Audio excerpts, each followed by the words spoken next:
Welcome, Awesome. Michael. Delighted, sweetheart. If you're not on our mailing list, you might want to go to whyagain.org. And down at the bottom of the page is a place to sign up for the mailing list. We'll be sending out a newsletter probably later today. There might be a little more work to do on it, so it may be tomorrow, but probably today. And there's a really awesome interview in it. You'll remember that the other day, Patrick McGann, a fellow naturopath from Florida, who had given up his license to practice and go because of disabilities and such, got into and shared with us, and the interview is based on his experience with the device called the Avicen. After many years of being a vet and having been exposed to Agent Orange and having all kinds of health problems, the point at which he put his hand in the Avicen was when he started to turn his life around. And after 10 years of not being able to practice, not being physically able, he was back. He's got his license back. He's back in practice again down in Tampa Bay. So it was a great interview, and he also talks about I had done when I was in Florida the individual one-on-one intensive work on quantum still point, and so he shared a little bit about his quantum still point experience, where physiologically he got things accomplished that he's been working on for years, and did that in a matter of just hours rather than years. So that's some of what's happening right now. And beyond that, Miss Jeannie, do we have anybody in the phone queue with a hand up or anything happening in the chat room? No, it's all quiet on this end. And thanks for mentioning that. I've added the testimonials of people that have done the quantum, and I did not pick up Patrick, so I'll have to go back and get it and add it to the page as well. Well, the video is it's almost an hour long. It'll be in the newsletter that we send. So if you want to get a copy of it, just jump on and put your email address in. That'll make sure that you get it. And we spent about 45 minutes talking about what his experiences were as a result of toxins, toxicity from Agent Orange, PTSD. Just some of you were in the intensive back in 2019 when Patrick was there, and you'll remember the major experience he went through with having been physically attacked by some of his own men, and how he worked through that during that intensive. In fact, he shared with me that he said, no, that's something that had plagued him since, Vietnam era. And since that intensive in 2019, he's had no sign of that whatsoever, totally, completely free of it. And pretty sweet to watch people heal and to hear the experiences. So anyway, that's there. And there are also a number of free links with the latest Why Is This Happening to Me Again workshop, the latest book, downloads of the radio show. Just, there are, I don't know, a dozen or so different links there. So come join us. Come play with the newsletter. Go to whyagain.org. Slide down to the bottom of the page, and you'll see a link there to sign up for the newsletter if you're not already on our list. Beyond that, yesterday we were talking about... I just wanted to add, there's someone who is on the switchboard today, and he was on there yesterday and had texted, wasn't able to join you on the Global Book Club when you did a worksheet, and I have not gotten that video, or the video yet from Yinka. As soon as I get it, it will be in our archives. Yeah, let me check and see if by any chance, she often sends it to me through Facebook. Let me do a quick check and see if it's there. And if so, well, we start this weekend. Well, I looked on her her YouTube site, and she doesn't even have it on her YouTube site yet. Nope. Okay. I'll send her a note. Video from, or is she in the chat room? No, she's not, but I had also sent her an email this morning and told her as soon as she got it to let me know. Cool. Awesome. So we had left off yesterday with a passage from John that we were talking about, and where Yeshua is It's just gone through the basics of what they call the Lord's Prayer, which we pointed out yesterday if you missed the show is not a prayer at all. It's a set of instructions. And so you can go to the archives for that, or you can go to our YouTube channel, look up Lord's Prayer. If you remember, they didn't say a prayer for us. They said, teach us to pray. So we taught them how to pray. We taught them what it means. And, of course, the word doesn't mean put your order into the cosmic gift catalog. The word in Aramaic means to set a trap, in which you capture the live energy of the active presence of love in which you live, move, and have your being, and reflect that into the world. But then at the end of that passage, we hear him saying, do not therefore worry about tomorrow, for tomorrow will care for itself. More than enough for this day are the evils thereof. And you go, what is he saying? Well, first of all, when he says, let the day take care of itself, he's saying, don't clutter your carbon-based memory. Don't clutter your mind with goals trying to effort doing this and effort doing that and effort doing this and effort doing that. Because when you clutter your mind with all those goals, you use up the resources of your mind and your mind becomes less functional. But then when he says, and just, it's like, as I said yesterday, there's no such thing as Greek translations of Yeshua's words. There are Greek interpretations, but they are not translations in any way, shape, or form. So that last sentence, more than enough for this day are the evils thereof, and you'd go, what the heck is he talking about? Does that have some kind of practical application? Sounds kind of silly. But when you go back to the Aramaic language, it's an absolutely brilliant. If you've got the brain cells for it, you got the eyes to see and the ears to hear, it's a brilliant piece of information. You know, if you have a computer, and let's say you open your word processing program, and your computer just zips right along, right? And you open your CAD program, and your computer rocks.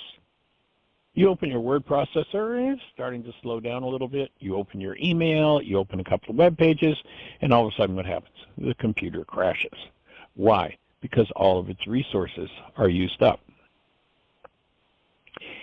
Every time you load a goal in your mind, you utilize resources.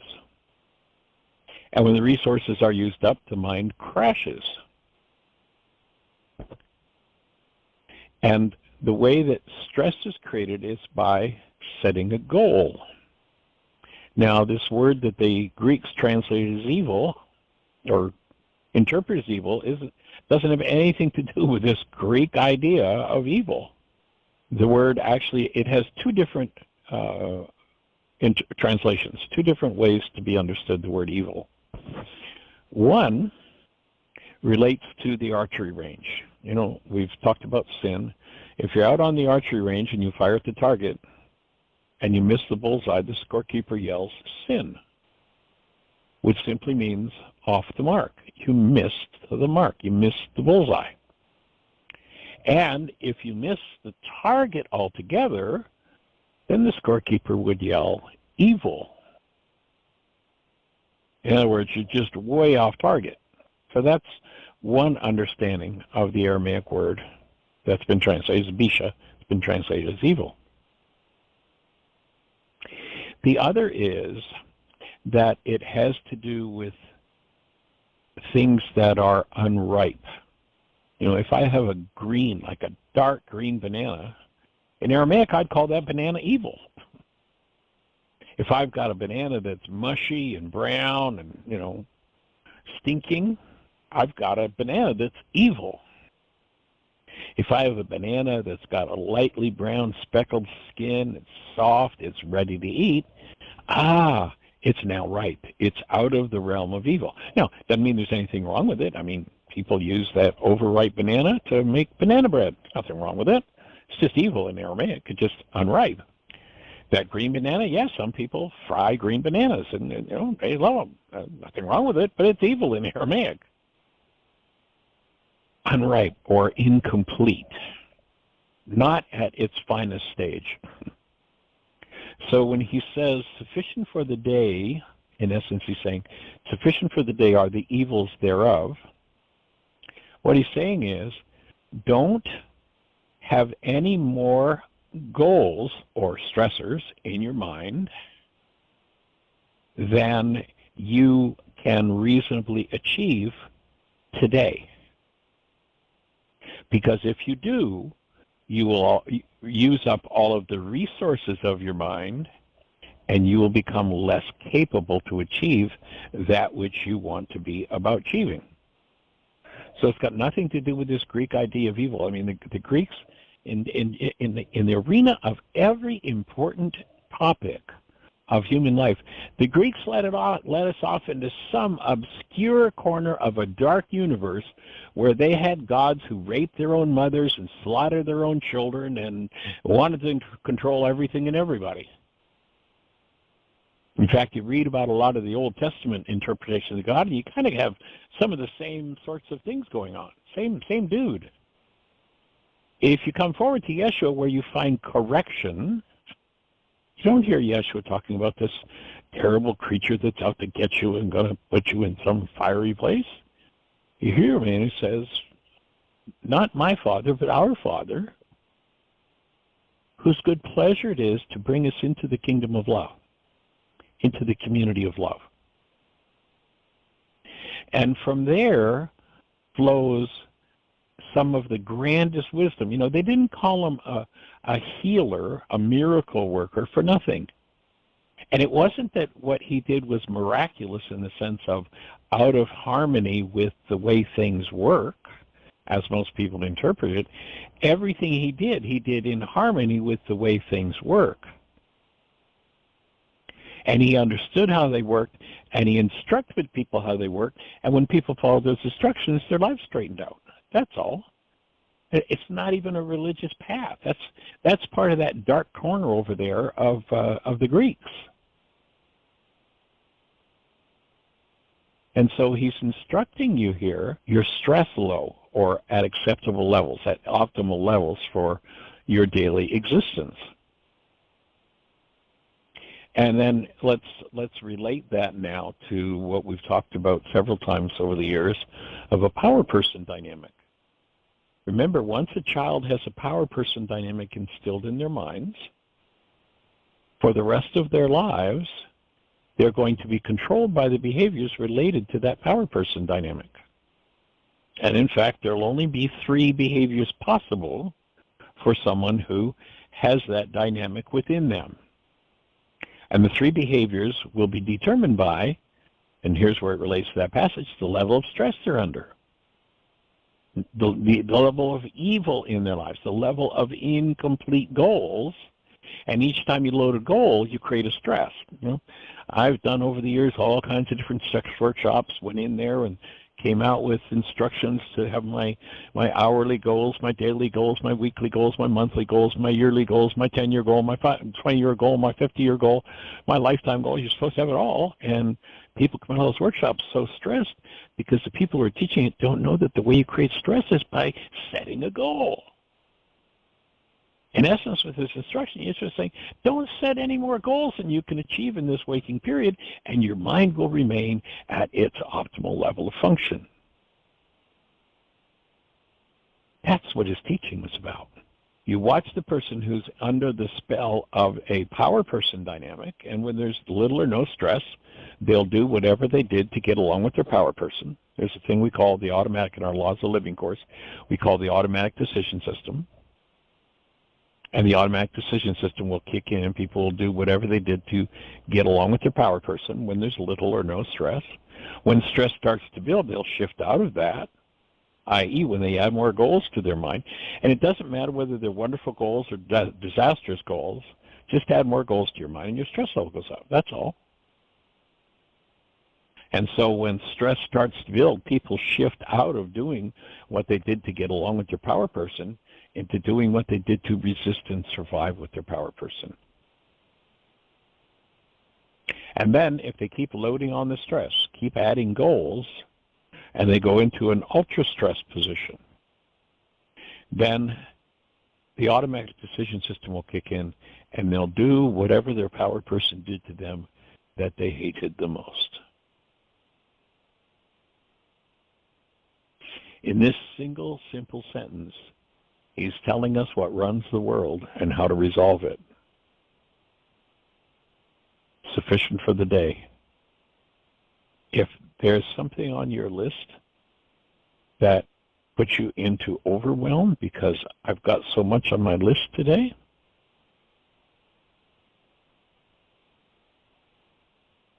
then you're violating this directive. Cancel all the goals on your list, except the ones that you can reasonably achieve today, and watch what happens to your stress levels.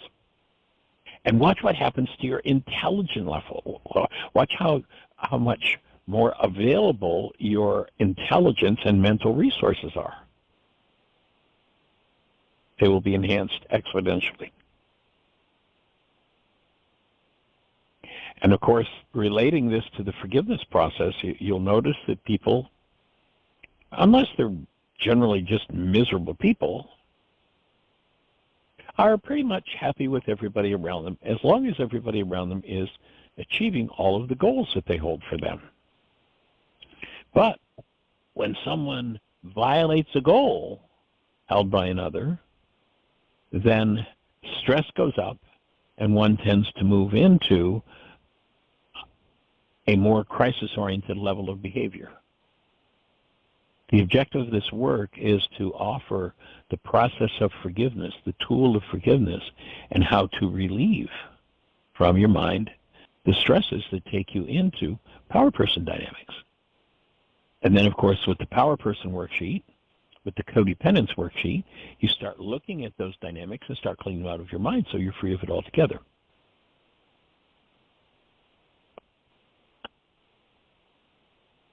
So that's a really big piece of the puzzle right there in just one sentence hanging on at the end of a chapter in the book of Matthew. And I wonder, because that's a big chunk of information, if that arouses any questions for anybody. You know, if you're out there in listener land, you're in one of those stations where we can't see you, our call-in number is 563-999-3581. If you dial that number, you'll be listening to the show directly. And then if you push 1, that will raise a hand in the control panel, and you and I will be having a conversation.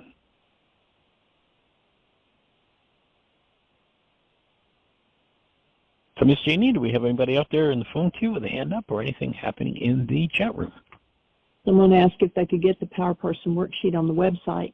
Yes, you can, and I tried to paste it in the chat room itself, and it won't let me. But if you go to the website, click on Start Here, the one and then page. go to Other Worksheets. There's also the Power Person Worksheet and the Power Person Dynamics, and I'm putting both of those in the notes for today. Right. But that's where you'll find them on the website. You're talking about the one-page Power Person Worksheet, G. Right? Yes, the cool. one that's on the website. There is actually, it was an outreach outcome of the last Codependence to Interdependence communication practice intensive that we did. It was a 17-week workshop, and we developed a new Power Person Worksheet, which is now 14 pages. That whole dynamic really opened up in that particular intensive.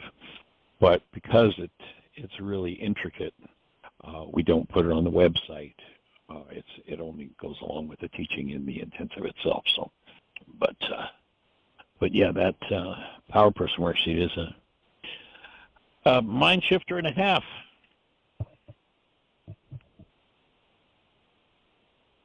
So does any of that about stress, goals, sufficient for the day, arouse any questions for anybody? Anything we can support you with? Is that all making sense? Okay, well then let's go to the next page, which is page 48 in the Enlightenment manuscript, Matthew chapter 7, 1 to 29. And Yeshua starts out with the idea of condemn not, that you be not condemned. So in essence, what he's saying there is that, you know, if we tie back to the opening words in the book of John, where we're told not in the beginning was the Word, and the Word became flesh, but in the beginning was the mind energy, and the mind energy became flesh. Now, there's a huge misinterpretation of the scriptures there, because the Greeks equate that word word with the man Yeshua, and there is no justification for that whatsoever in the Aramaic language. Saying in the beginning was the mind energy, and the mind energy became flesh. And so if I look at someone and I engage in condemnation, then I just set an energy into my field that's going to produce fruit in my life. And so to let loose of condemnation, does that mean that one can't hold somebody accountable for their behavior? No. No, one of my early mentors was a man named Judge Asa D. Kelly. He was a Superior Court judge in Albany, Georgia. And here is a man who never condemned, never had a mean thought for anyone in his world, and yet he was a Superior Court judge in a part of the country that's probably about one of the roughest in the country. Had many, many heinous criminals come before him. But he never punished one of them. He put a lot of them in jail for years, decades, lifetime, but never condemned one. In essence, what he would say was, if someone was out of harmony with safety and lawfulness in the community, he would offer to them that the community had taken up a collection and built a building with a set of bars around it, and asked him to decide who was safe in the community and who wasn't. So for the safety of his community, he might send this person to prison for life. And he would offer him a chance to do laws of living. You know, the course was actually written at the request of Judge Asa D. Kelly. He wanted something for prisoners who just seemed like, you know, life was hopeless. But when he imprisoned someone, he imprisoned them for the safety of the community. There was no hate in his heart. There was no rejection in his heart, even for those who had done the most heinous of crimes. So so we could see his job, and this is a piece that I learned from him. His job was that of holding people accountable for the behavior. And we can hold someone accountable without having to get into condemnation. So this passage goes on in 2. Well, let's do the whole thing in one shot. Condemn not, so that you not be condemned, because from the condemnation you pronounce, you shall be sentenced. And with the measure you assess, so shall it be weighted unto you. Remember, by what measure you measure, it will be measured unto you. That's what he's saying. He says, you're engaging in the mind energy of something. You know, how many have ever, found yourself, maybe chattering, nattering, gossiping about somebody who does some terrible things, and then you turn around and you find yourself in the same boat? How did you get in that boat? It was by engaging in that mind energy. And so once again, he's informing us that anything that looks like condemnation comes from ourselves. And of course, we have lots of people, you go back and you read the passages where those who were in a condemnatory mindset wanted Yeshua to join them in their condemnation, and he refused. In fact, he showed them the reason they were condemning, in that one particular instance, the woman who was caught in adultery, the reason they were condemning was because they were all doing the same thing. And one by one, as he called them on it, they left. Where are your accusers? And then he says, neither do I condemn thee. In other words, my job is to hold you in a blessing. Now, you'll notice the people who didn't have a clue what he was talking about, the Greeks, they're still talking about how, and in the end, he's going to come and condemn those people that I think have done it wrong. They have not got a clue what the man was teaching. So by what measure you measure, it will be measured unto you. And then he goes on to talk about blockage of truth. You know, if you remember the Harvard research that we've talked about, goes back into the 50s, most quoted research in psychological history. Nothing's ever refuted it. And basically what they tell us is that in a time frame where 10,000 brain cells are firing, the max amount of data that goes into conscious awareness is 9 bits. In the unconscious, there are 10,000, unconscious, subconscious, I should say, there are 10,000 measurable units of electrical activity happening. And in the conscious, the max that's available there is 9. And if we fill that 9 bits of data with something like condemnation or a lie, then we call our lie truth, and by so doing, the truth bounces off of us. It's not available. What's the number one signal that somebody's in blockage of truth?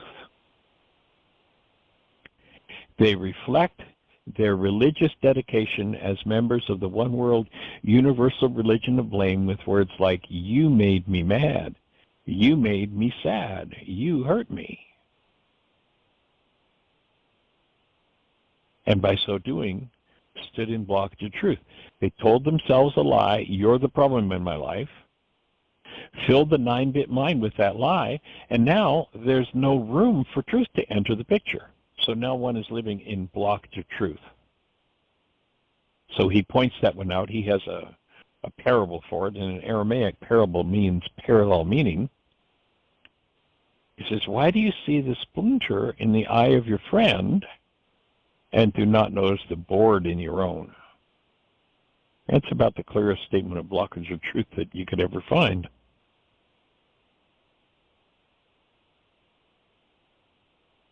And how can you say to your friend, allow me to pull the splinter out from your eye? Well, you have a board in your own eye. You of two faces. You notice yesterday he talks a lot here about two-faced. You of two faces. First, pull the board out of your eye, and then you will see clearer to extract the splinter from the eye of your friend. So it doesn't mean that your friend maybe isn't off base. It just means if you're in some form of hostility or fear and you think somebody else is the cause of it, you're in blockage of truth. And if one lives their whole life in that, then there's never any resolution for the underlying pain and trauma. It just goes on and on and on.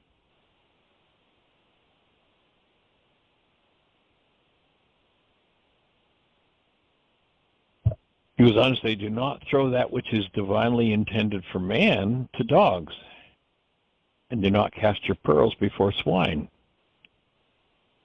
They may trample them under feet, and then gore you, turn to gore you.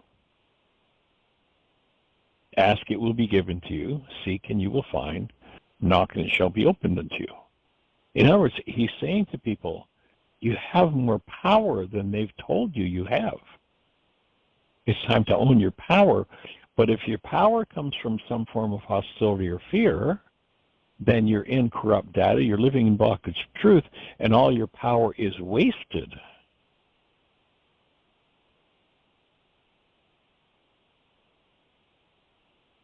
To whoever asks will receive, he who seeks will find, and unto him who knocks, it will be opened. Now he's talking about your relationship with the Creator. Would any man among you, when asked by his son or daughter for bread, pass him or her a stone? No. And he's saying that about the Creator. If I'm remembering correctly, it's in the book of James, where James talks about, you don't ask rightly. Most people spend their lifetimes asking for what they don't want. And by asking for what they don't want, because we live in a universe of resonance and energy, when I focus on what I don't want, then I get exactly that. Another point, Yeshua says, let thine eye be single and thy body will be filled with light. What's he saying there? He's talking about quantum physics. He's saying, let your mental focus, let the mind of the observer in you be focused on one frequency to the exclusion of all else, and that frequency will interact with the quantum waves around you and will produce your experience in the creation. He's basically informing us of our creatorship and our role in the game.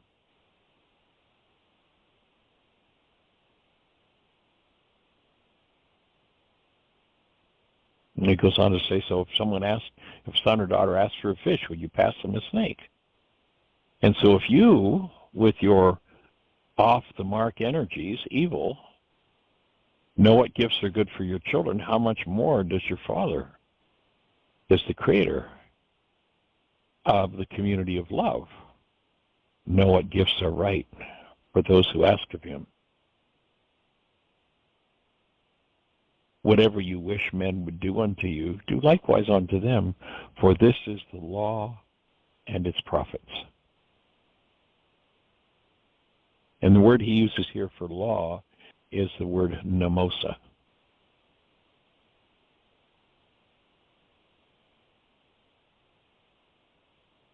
Enter through the narrow gate.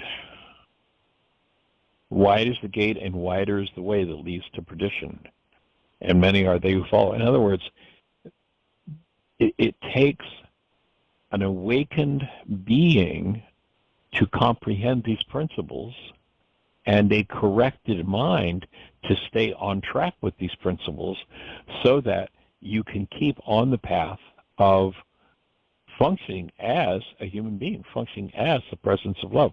Notice there are lots of ways to do the hostility and fear game, and a 1,000 different organizations you can join if that's where you want to live.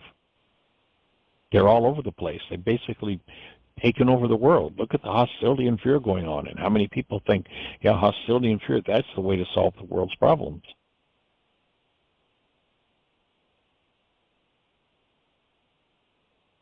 So narrow is the gate, and narrower the way which leads to your true life.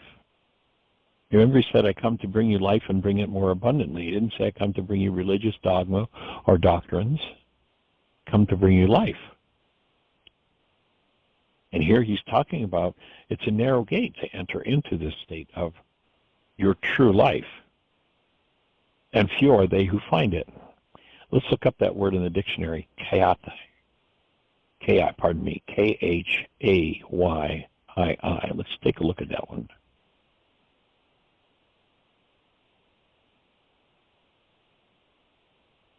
Khayii, here we are.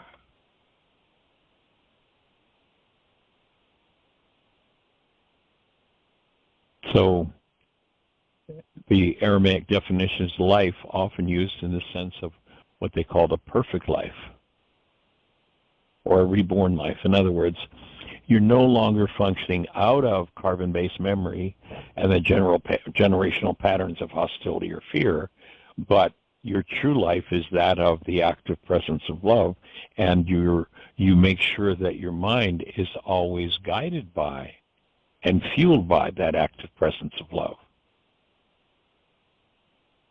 So if you look at, we're on page 79, the top of the page in the dictionary part of the text, you see there are several different interpretations there of that word, khayii.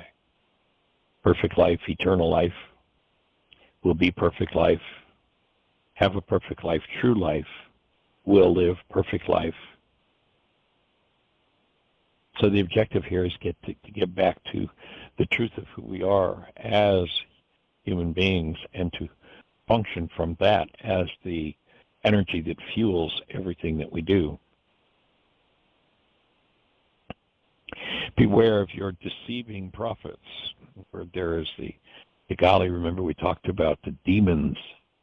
The idea in Aramaic of demons had nothing to do with some kind of vicious, ugly little creatures that are somewhere outside of us, but rather were minds tied up with thought disorders, complex thought disorders that produced pictures in the mind that led people astray.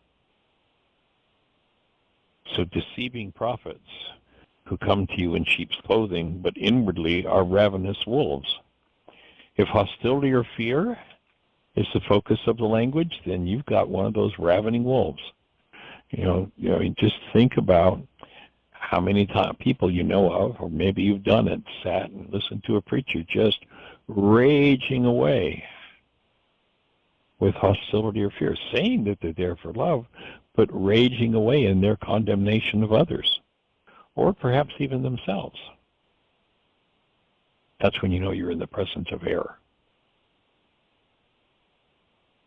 So it goes on to say, by their fruits you will know them. Would you pick grapes from thorns, or dates from thistle? For every good tree brings forth beautiful fruit, and every tree that is evil unripened will bring forth unripened fruits. A good tree cannot produce evil, nor can an evil produce good fruits. Every tree which does not bring forth good fruits is cut down and cast into the fire. In other words, if you're not functioning in alignment with love, in alignment with the flowing purpose of the universe, then you will eliminate yourself. And when you think, my background's in electronics with a side study in physics, and one of the things I know from that work is that energy is truly the only thing that exists, number one, and truly is eternal. If that's true, then you and I must be eternal. If we are eternal, why do we die? And I'd offer it's because we engage in those energetic patterns that are totally and completely off the target, evil. And the basic expressions of those energetic patterns that literally kill us physically are hostility and fear.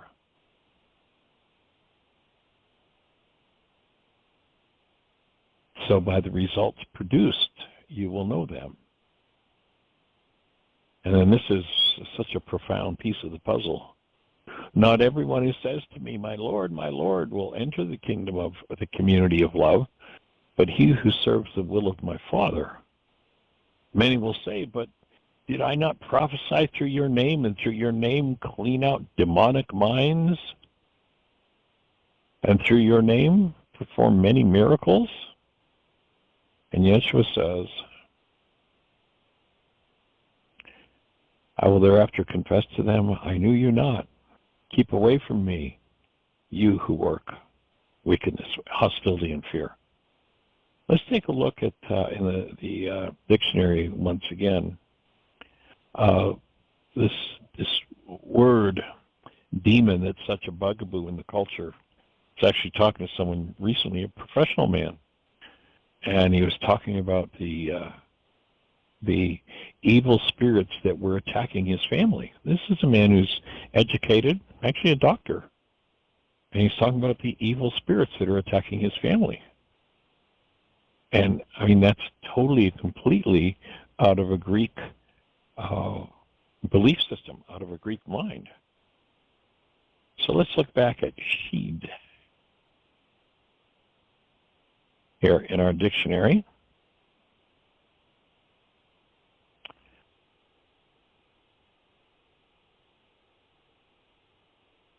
Okay, it's just that simple. So it's page 94, middle of the page.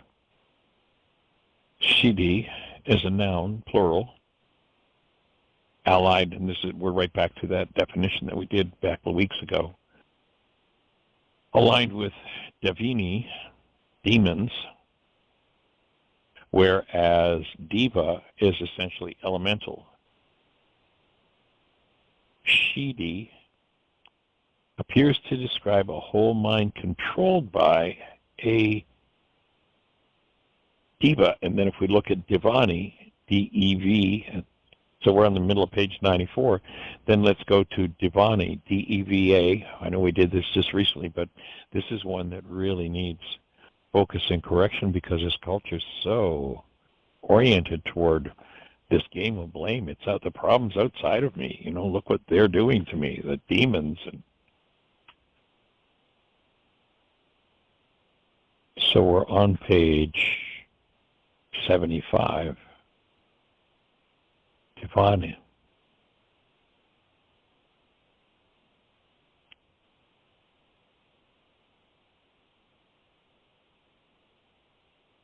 So we're down just past the middle part of the page there, and let's look at that whole bottom line around the idea of a demon, a carnate,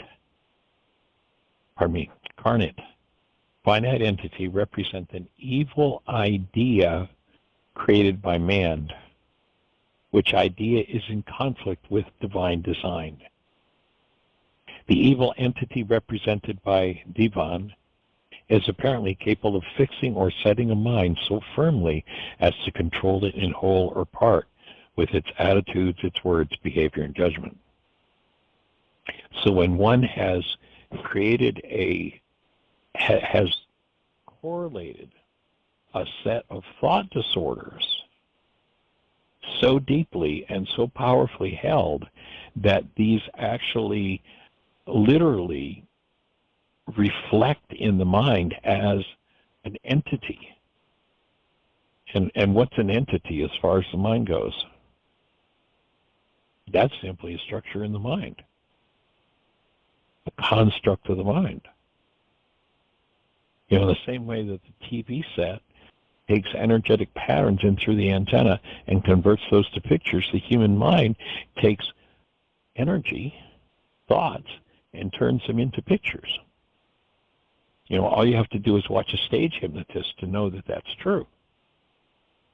That once one goes into an hypnotic state where there is the uncritical acceptance of an idea, you can build in that person's mind the most ugly, scary, terrifying demon that ever existed, and this person will describe it and draw a picture of it for you. The mind will take that complex of thought and turn it into pictures, which then, of course, it believes it's looking at something outside of itself, not aware that it's looking at its own hallucinations. Remember, the problem that needs to be dealt with ultimately is always reflected as turmoil or disturbance in the tissue that's producing the problem. So when we've got somebody that's in a state of upset and disturbance, if there are members of the one world universal religion to blame, then they can formulate a picture, a demon, quite literally in the Aramaic sense, a construct out of their own mind energy, and being focused on someone else, they can make that picture look like that other person, and they actually shows up in their mind as a projection from their own mind.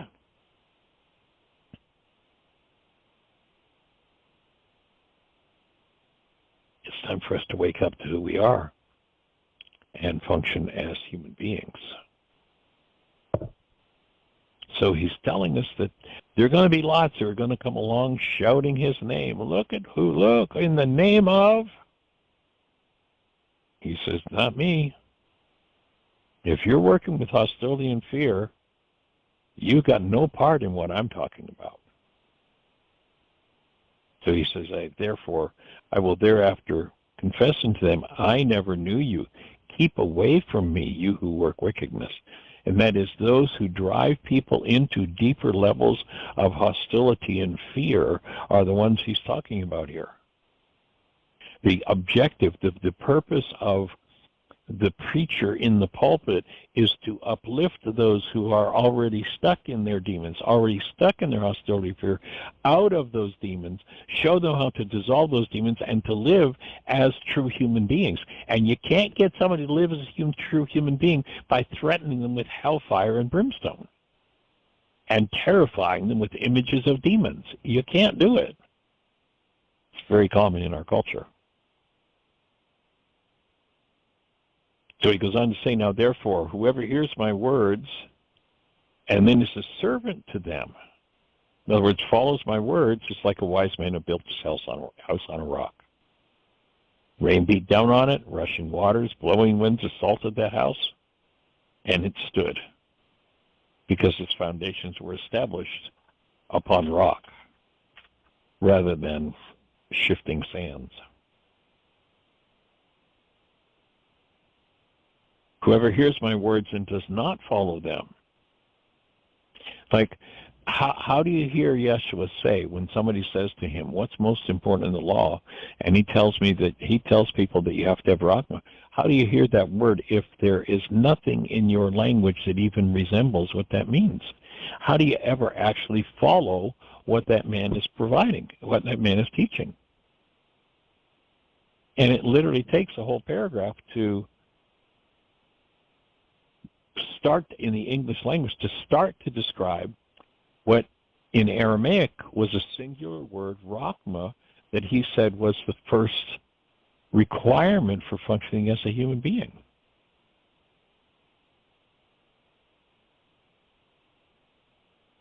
So whoever hears my words and does not follow them is like a foolish man who built a house on sand.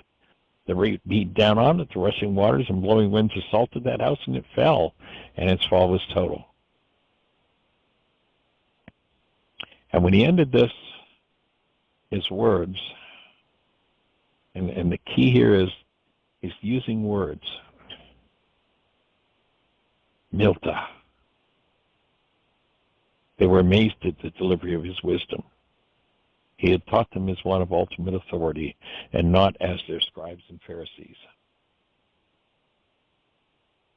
How are you breathing right now? Is that all making sense? Is that fitting? We've got about 12 minutes left, or 11 minutes or so. Does anyone out there in the phone queue have a question for us, a thought? If you're on one of those stations where we can't see you, our call-in number is 563-999-3581. You call that number, you're listening to the show. And then if you push 1, that raises hand in the control panel. Gene will know you want to speak to us, and we'll have a conversation. You have a hand up. Awesome. Let's say hello. 810, I think this is Craig. It is. How are you? Hey there, good sir. I'm rocking. How about you? Good. I just maybe listened to the last half hour of the show, but you keep referencing, and I apologize, but you keep referencing page 74, page 92. I don't know what you're referencing, so just follow along. All right. Well, I suspect that Michelle probably has the book, but there's a book that we published. I'm the director of a foundation. It's translating a copy of the oldest known New Testament, its Aramaic language, into English.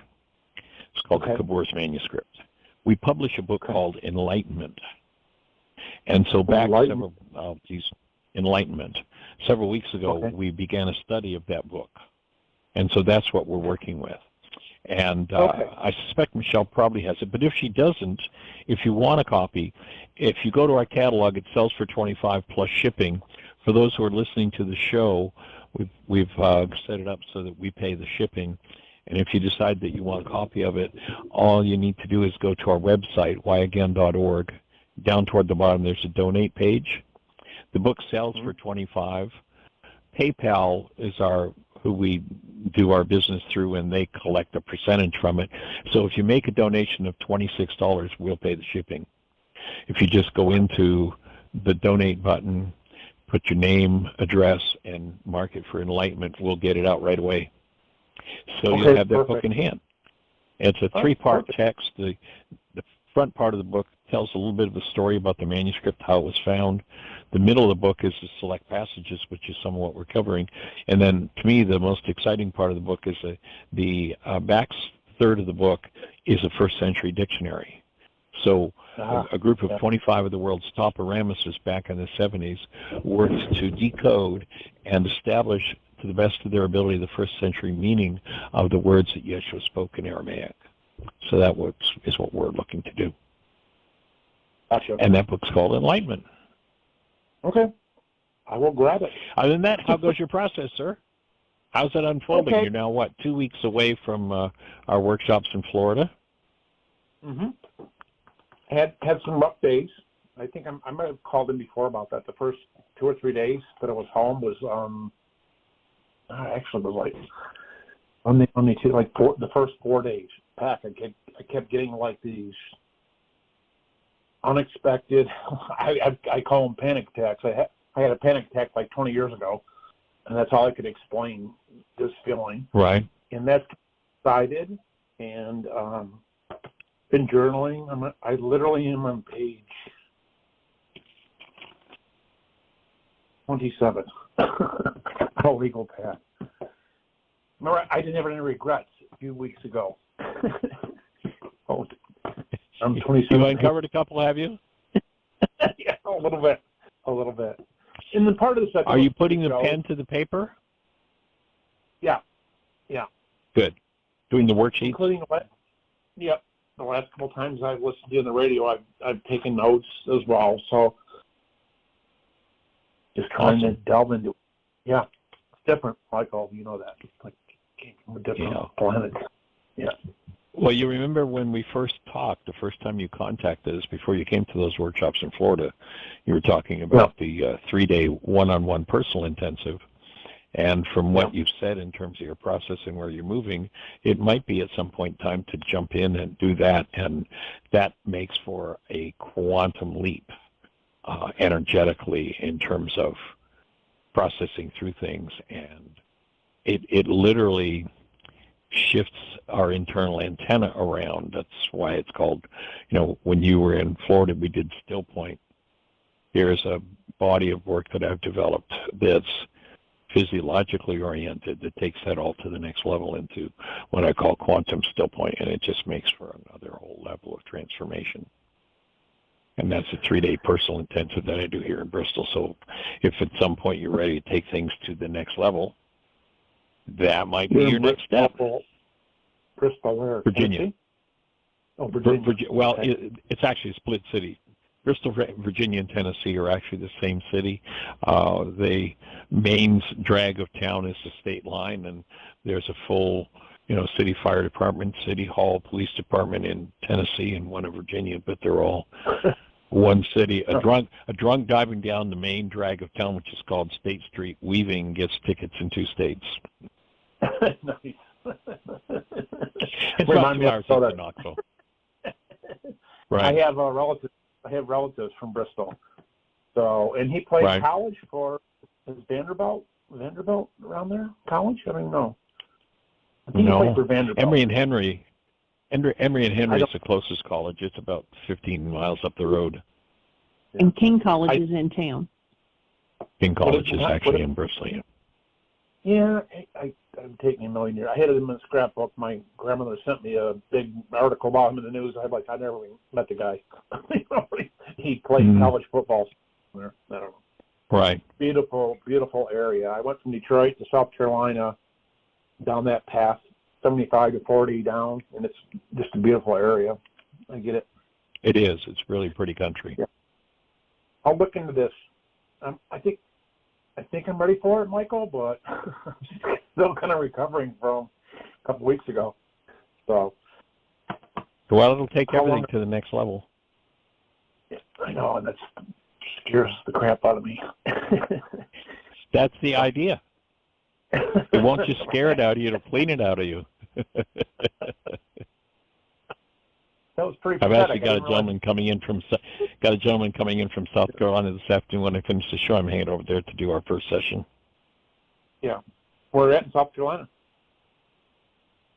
He's from. Dear, I don't remember the town. My mother sent me out of the house every summer down to see my aunt in South Carolina. So I was there every summer as a kid, and then I ended up going to college down there and getting married, staying down there for years and years and years. So it's kind of my second home. He's outside of Greenville. In Piedmont. Yeah, outside of Greenville in Piedmont.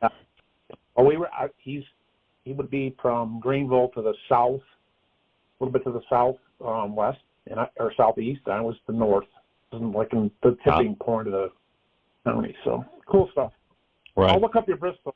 I'll look up your intensity thing. Yeah, we're about 2 hours east of Knoxville. The other thing the city is famous for is Bristol Speedway. It's the big NASCAR track.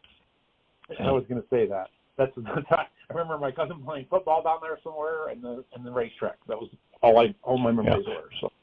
Yeah. Well, on race weekend, we stay home or we get out of town. We don't go into the town at all. It grows from about 45,000 people to 200,000, and about a half of them are drunk. So. We pretty much avoid the racetrack scene. I don't blame you. Okay, my friend. I'll look you up. All right, you have a blessed one. Yep, thank you, sir. Awesome. Bye, all right, blessings. Take care. Bye. All right. So we've got about 3 minutes left for a quick question. If we've got somebody out there with that question in mind. And if there's no hand up, what do you say we just take a breath and let's just breathe on some of these ideas that we covered in this particular session. And as you close your eyes and breathe, allow yourself to just review in your mind what's on your to-do list for the day. And as you look at your to-do list, is it bigger than what is reasonable for you to handle today? You know, it's interesting. My take is the most common drug on planet Earth is busyness. And people keep themselves loaded up with things to do so they don't have to face themselves. So if you would just take a minute, close your eyes, take a few deep breaths. What needs to be canceled from your to-do list today? In order to get your stress level down, in order that you can get into a truly physiologically comfortable state.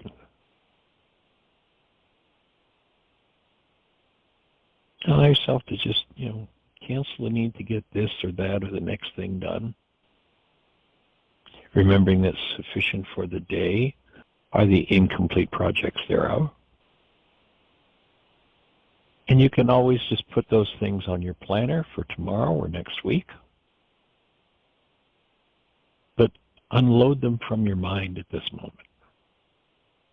And as you make space by unloading them from your mind, and you take a deep breath, what is it that taps you into the strongest, purest, deepest, cleanest love that you can tap into? And allow yourself to just do that for a moment. And as you breathe deeply, let that love move into and through every cell in your structure.